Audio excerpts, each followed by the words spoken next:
This is the third time I've given this talk. People like it. And it's part of a trilogy that I gave as Lenten lectures, but I don't think any of you have seen this before, have you? Part one is called The Greatest Story Never Told, because I was like pushing 40 the first time I heard this story, and I was amazed that I had never heard it before, because it's such an amazing story. And I'm going to tell it to you today. Of course, this started out as a Lenten lecture. You just think about it. How many lectures? And is a lecture a good sounding word? No. And Lenten lecture? I don't know. And think about your own life, right? How many Sunday school sermons, Bible stories have you sat through? The tally, maybe not that many. But most of you are probably pushing 1,000 messages that you thought to, been through. Okay, the quick quiz. How many Sunday school classes from last year do you remember? Can you think of any? Yay. Name one. We did, with you did scientific reasons to believe in God. Okay, well, thank you. I remember Iron Man. Iron Man. Robert Did I Downey do- Jr. Oh, okay. Yeah, I did that. He was bored, wasn't he? Yeah. I remember the one where we went outside and there you had like the Bible on the door and we were all down there. Okay, we'll see. Maybe I know something about one. I expect that you are going to, this story is so amazing that you are going to remember this for the rest of your lives. And I have evidence for this because this is the third time I've told this story. And David Jefferson, who goes to this church when he can, remembers me giving it 30 years ago. Okay? Okay, so let's get going. This is a question that's really important to a lot of teenagers, particularly teenagers that are like getting to be your age, Lizzie. Right? Because they want their life. Or do you know anybody who wants their life to make a difference? Spouse, a house, and a 2-car garage is not enough? You. Yeah. You know somebody? You? Okay, well this is about, and you don't want to just make a difference, do you? You want to make it for the better, right? Well, that's one of the questions this story answers. And the other one is, why aren't you speaking Arabic right now? Because I was born in the United States. Why aren't I? Well, wrong answer. Stay tuned, and you'll know Stay tuned. why you're not speaking Arabic right now. Okay, greatest story never told. There's a whole genre of movies that are called post-apocalyptic. It's like the end of the world. Road Warrior, and what's this one? Yeah, that's another Road Warrior one. And then you got 12 Monkeys, Ice Age. What's your favorite post-apocalyptic movie? When the world as you know it is gone, ruined. Left Behind. Left Behind, okay, there you There's go. one that just came out. I didn't watch it. It's The Last of Us. The TV show. Okay. Well, you know, it's about when the world as you know it collapses. It's the end of the world. My world has gone away. Well, the story we're telling today is the story that happened when that really happened, when their world went away. Okay? Here's the Western Roman Empire. This may ring a bell. You know, every year at Christmas time they say Caesar Augustus, or the third year or something of Caesar Augustus, required that a census be put out to where? All the inhabited earth, right? As far as they were concerned, the Roman Empire was the whole world. There it is, 395 AD. See that? Now let me show you the map of Christian of all Christianity in Europe in the same year. See that? Roman Empire, Christianity. Roman Empire, Christianity. Got that? So Christians are just. Now watch this. This is the extent of the Roman Empire 70 years later. It's gone. Their whole world was gone forever. What happened?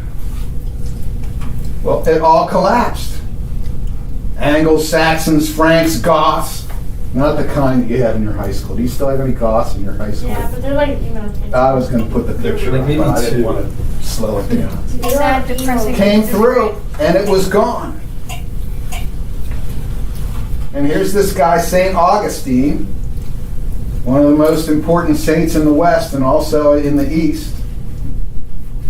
He lived during this period of time when it was happening, and he wrote his most important book, which I bet even Mikhail's not read because it's so fat. I've read it, in fact. Okay. I was forced to read it. His number one opus magnus was called The City of God, and it dealt with one question. How could God let his civilization be completely destroyed like this? Gone, devastated. How could God let that happen? Maybe someday you'd like to learn his answer. Maybe someday Mikhail or I could tell you what his answer is. Because it was gone. Disordered love. Well, there's the secret. Don't go too fast. Okay? All of this, gone in one lifetime. Okay? There's a few interesting little quotes here. So, John, Jesus' apostle, is imprisoned on the Isle of Patmos, and he makes a prophecy about Rome, the city. And the prophecy has people saying, standing far off for fear of her torment, saying, alas, alas, that great city, which he calls Babylon because he doesn't want to get further imprisoned or whatever.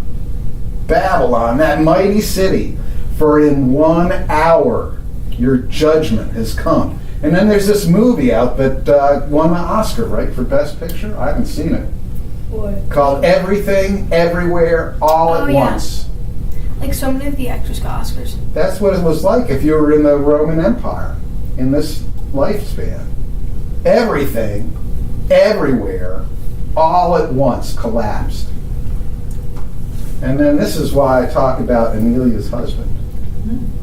Because this quote is from Ernest Hemingway, the alcoholic, womanizing author.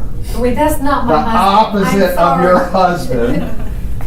But if you look at the picture of your husband and you look at the pictures of Ernest Hemingway, it's like, whoa, are you Ernest Hemingway's grandson?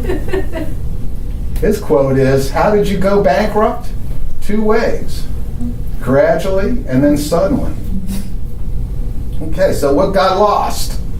Here's Roman art near its top. Do you get the actual sense of what a human is going through? This is called the death of the Gaul. See, the sword is broken off. There's the wound. He's dying. So realistic. Now, this is barbarian art. It's just not in the same category. Nice one. Compare them. It's gone. Here's Roman art, barbarian art.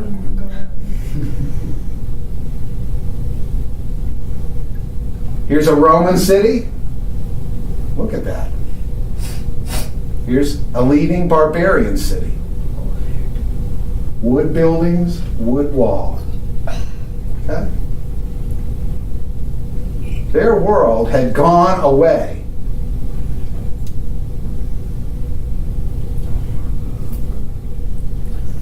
Here's the actual population of the city of Rome. Goes from something like 750,000 down, what's that, 100,000? Something like, in one lifetime, the population of the world's greatest city, 4 out of 5 people disappeared. Gone forever.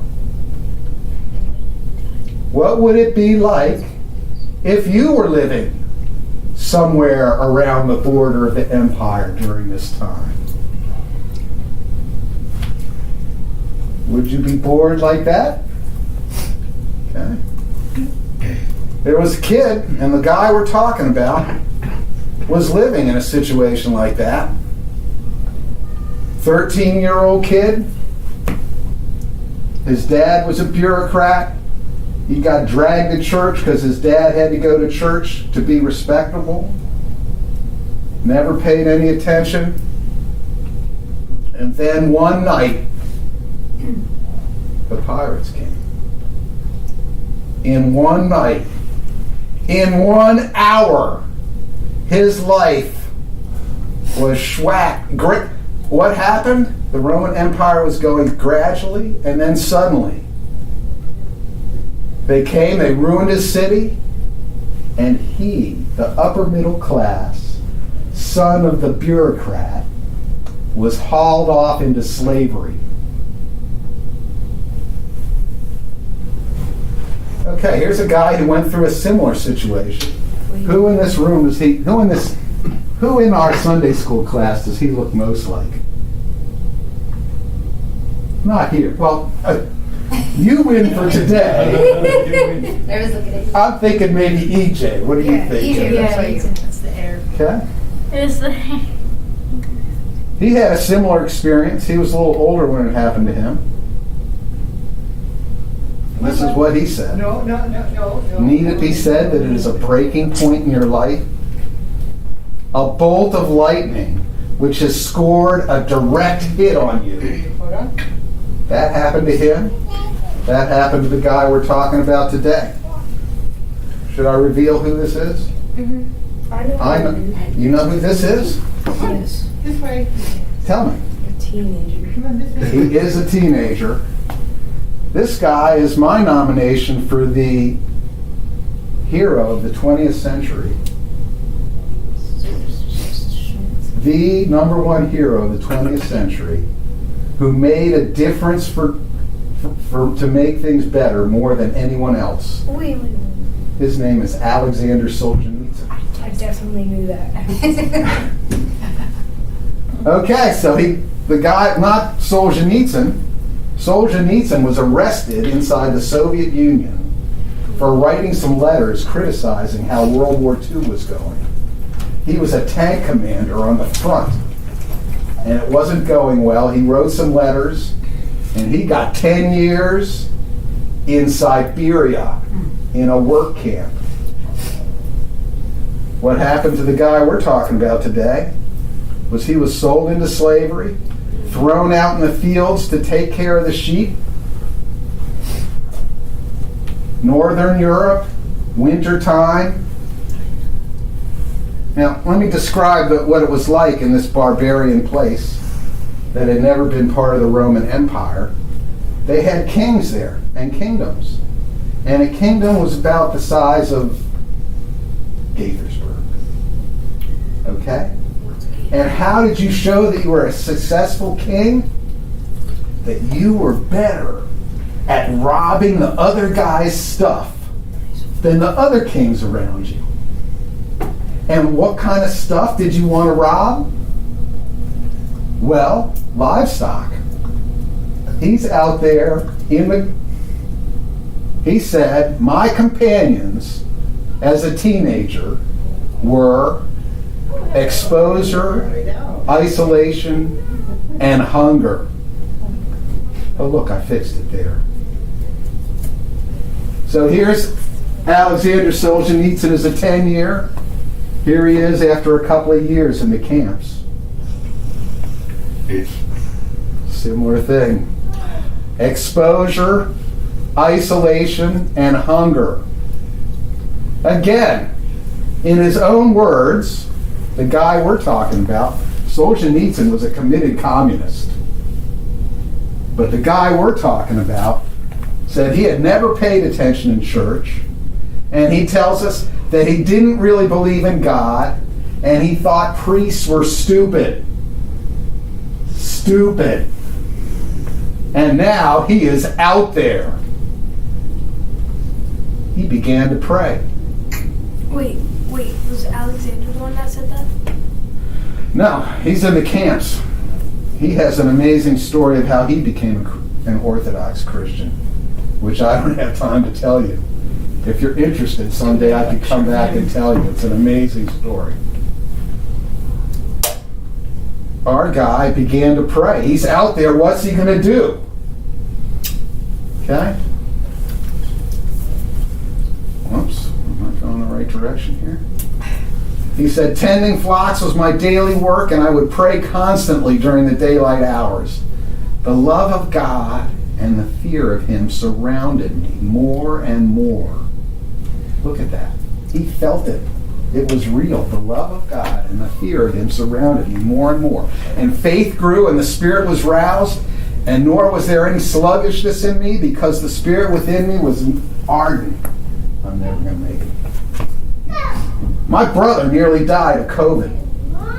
He was in the hospital. They said, one more day like this, we're putting you on the ventilator. 97% of people put on ventilators died. He said the whole time he was in the hospital, he felt the presence of God around him.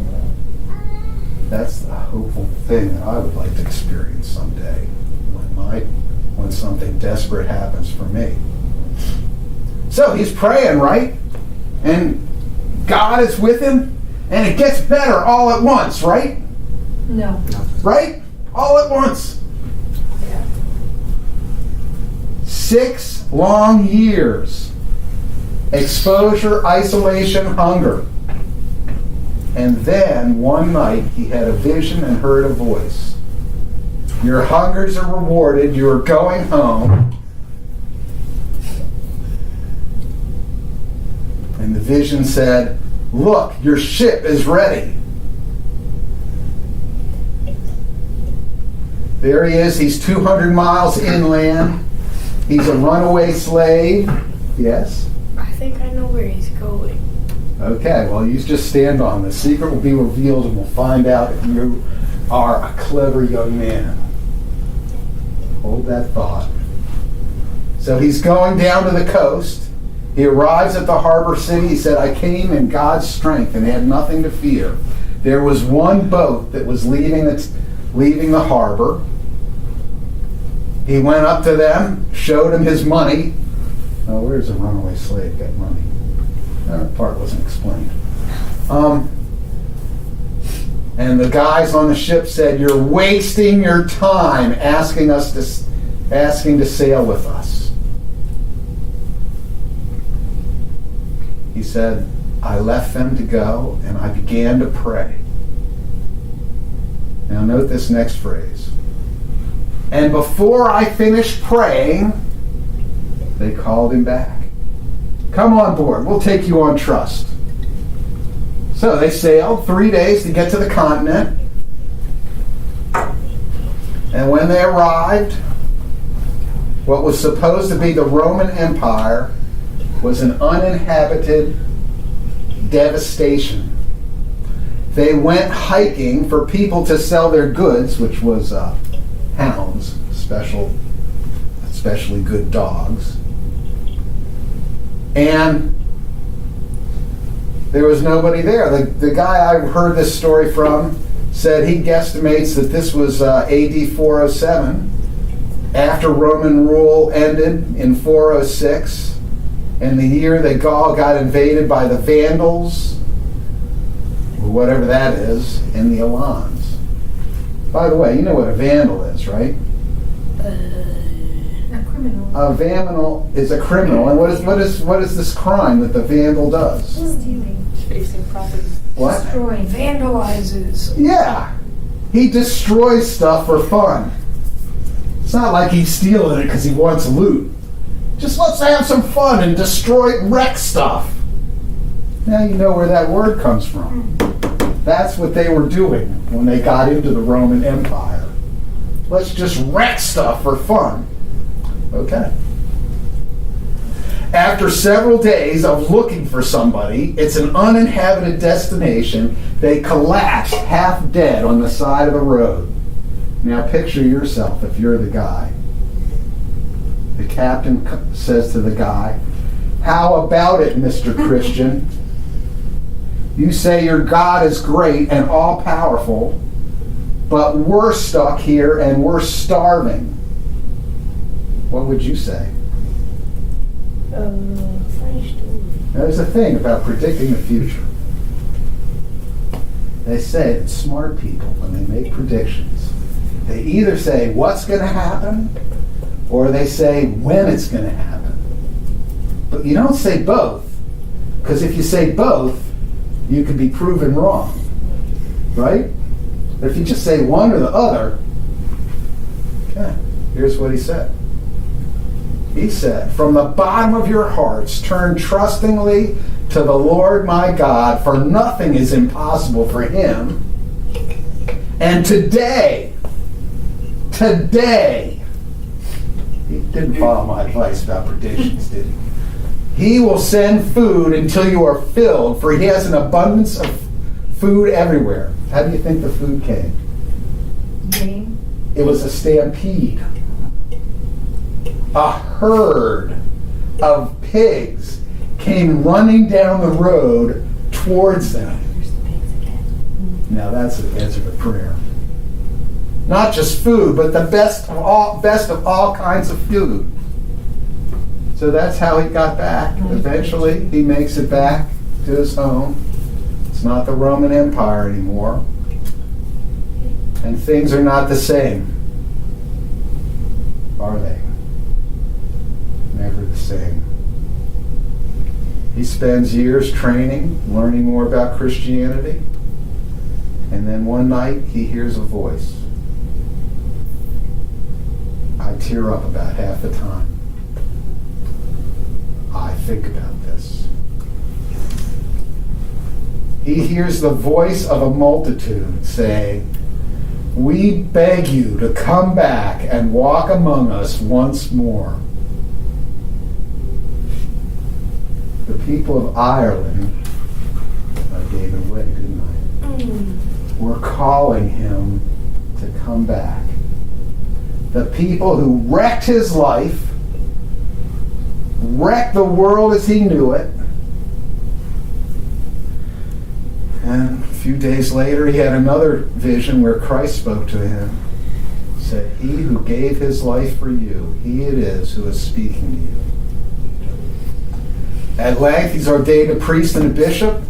He's the first apostolic missionary sent outside of the Roman Empire to Western Europe ever. Yes? Did he live in England? That's right. I know who it is. St. Patrick was not Irish. Did you know that? Yes. I was like 40 years old. St. Patrick is not Irish? He's ordained a priest and a bishop, and he gets sent. The escaped slave returns to the country that kidnapped and enslaved him. You think that was a safe thing to do? Well, you think there's a statute of limitations they have Oh yeah. in this barbarian place for runaway slaves? Oh yeah, no problem. And what happened? The whole country becomes Christian. Didn't he bring somebody with him? He had a companion, right? Could be. I don't know. Don't know that part. You know, it's true about Christianity that when people really hear it and understand it and give it the benefit of the doubt that it's true, a lot of people say this is the greatest thing ever. And it is true that Christ rose from the dead, and it is the greatest thing ever. We're going to talk about greatness in a little bit.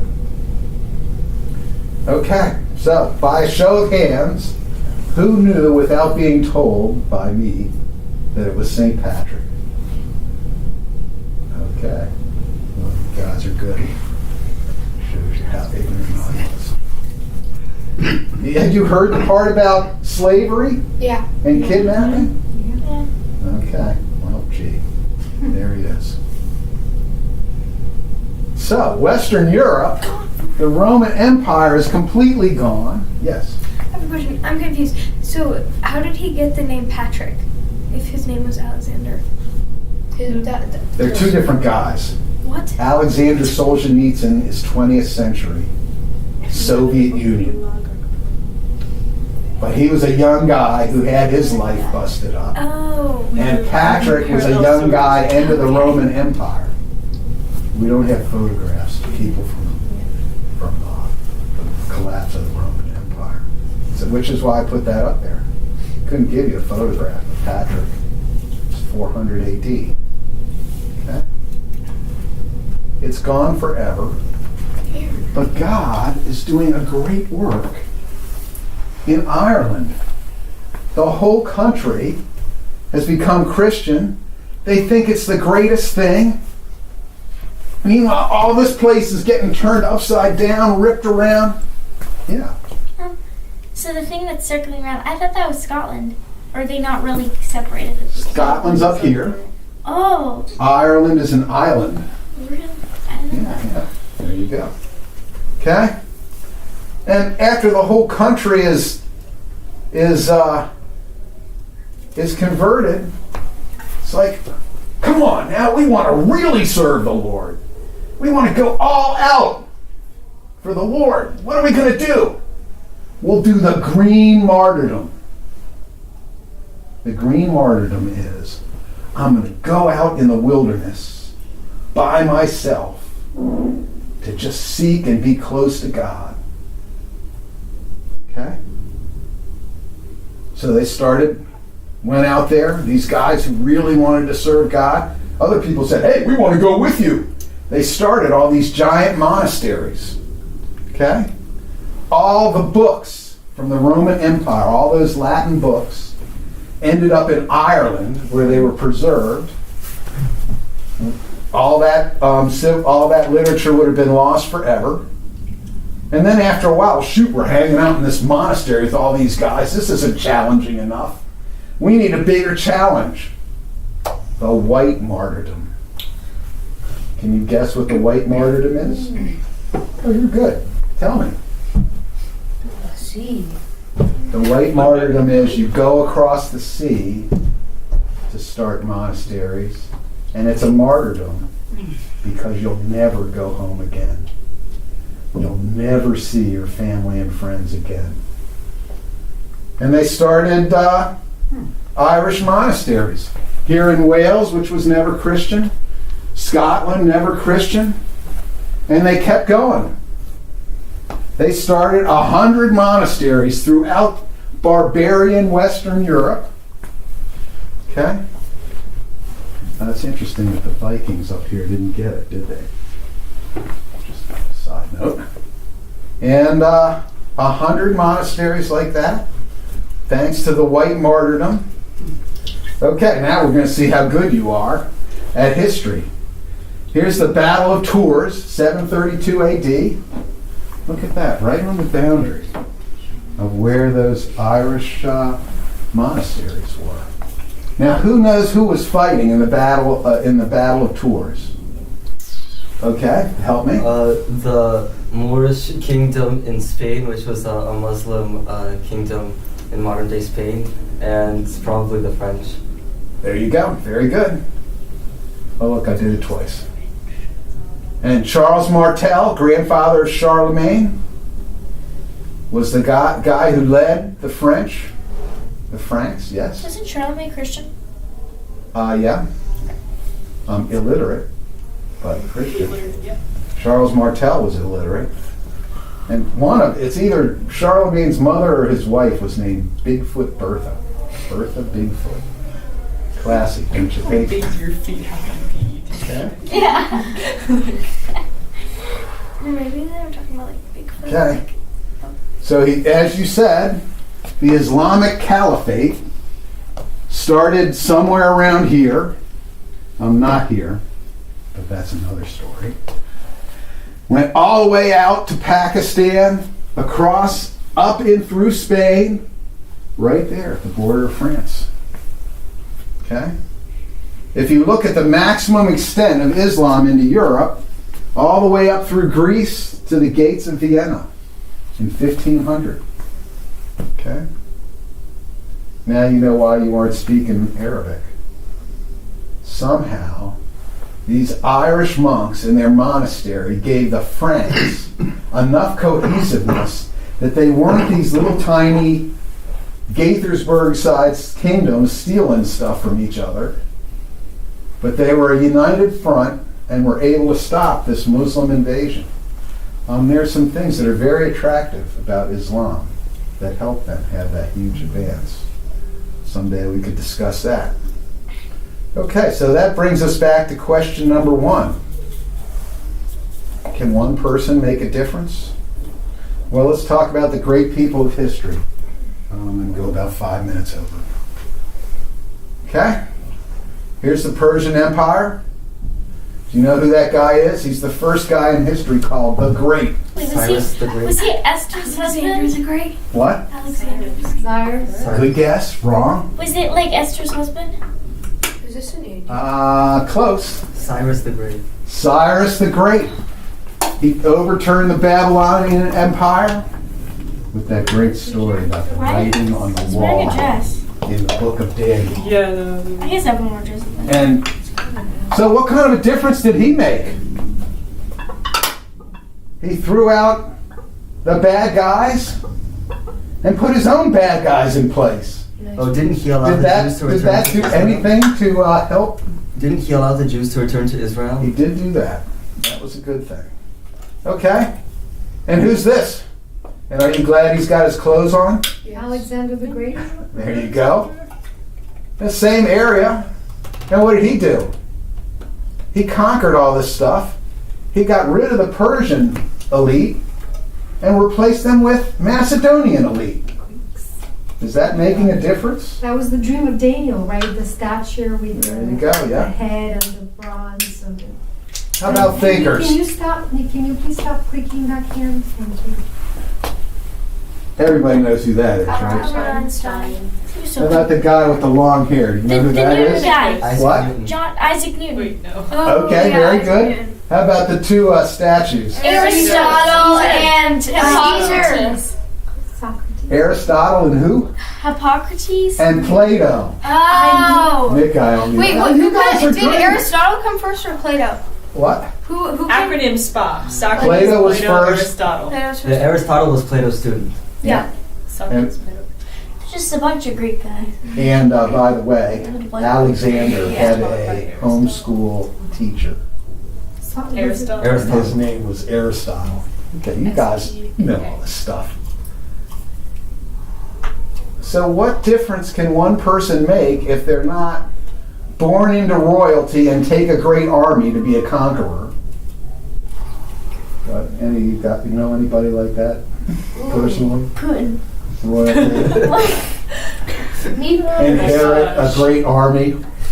And if you're not a great thinker and you're not a great writer, what difference can a person make if their whole world is collapsing?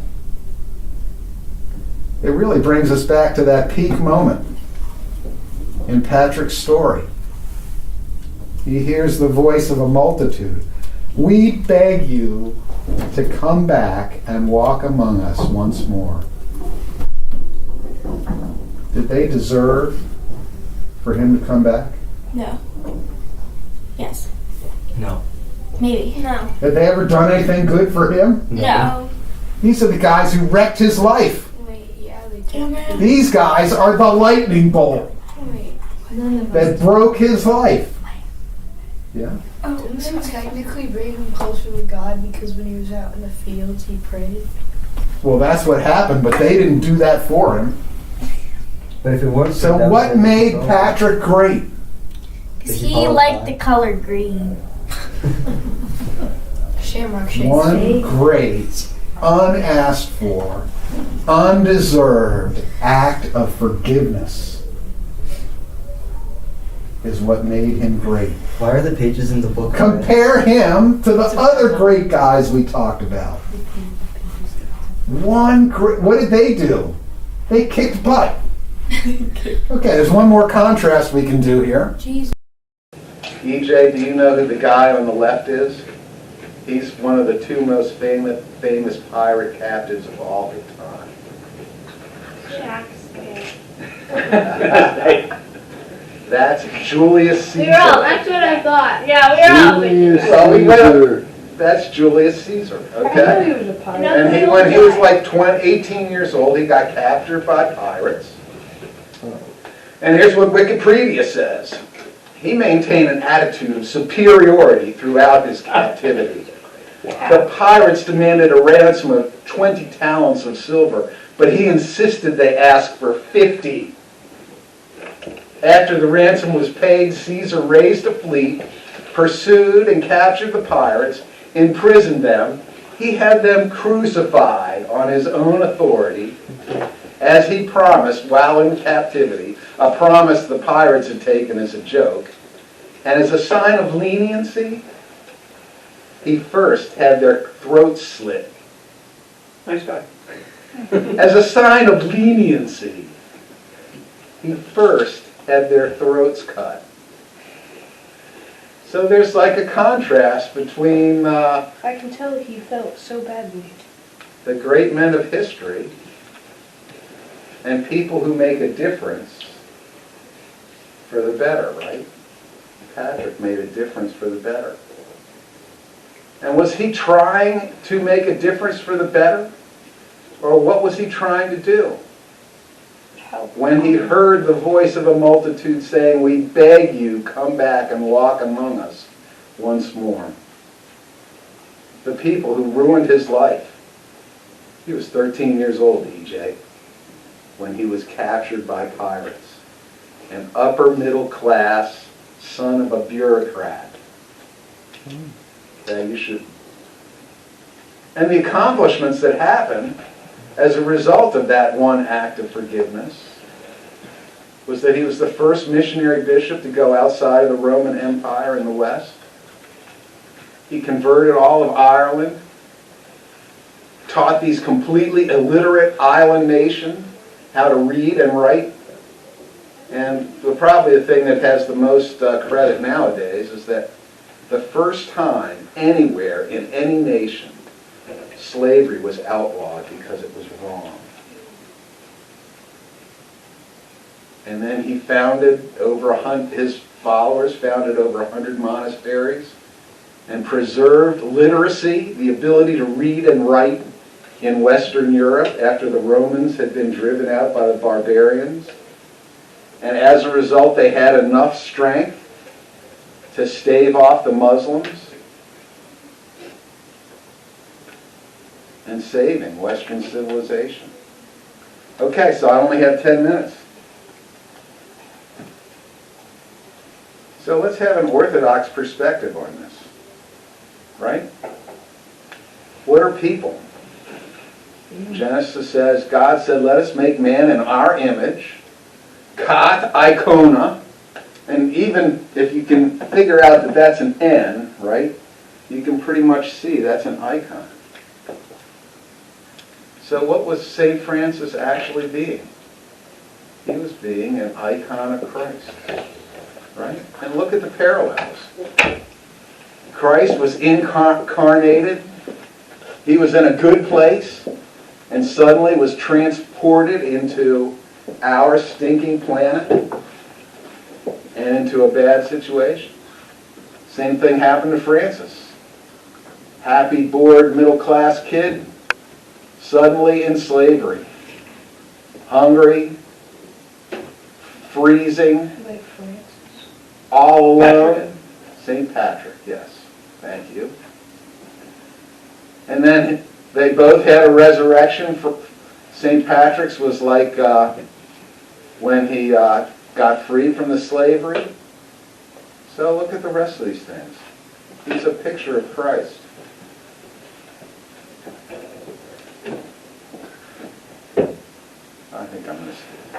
So the question really is, we've already answered the question, can one person make a difference for the better?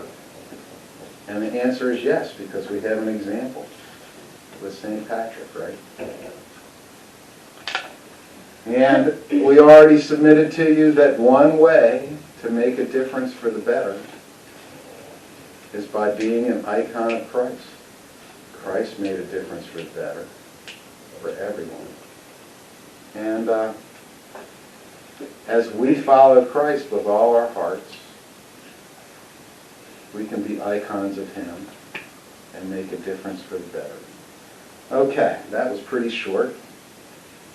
And here we are. Thank you, Look at that. Now you understand why this crazy stuff happens. Because 1,600 years ago, something wonderful happened. Okay. Well, thank you.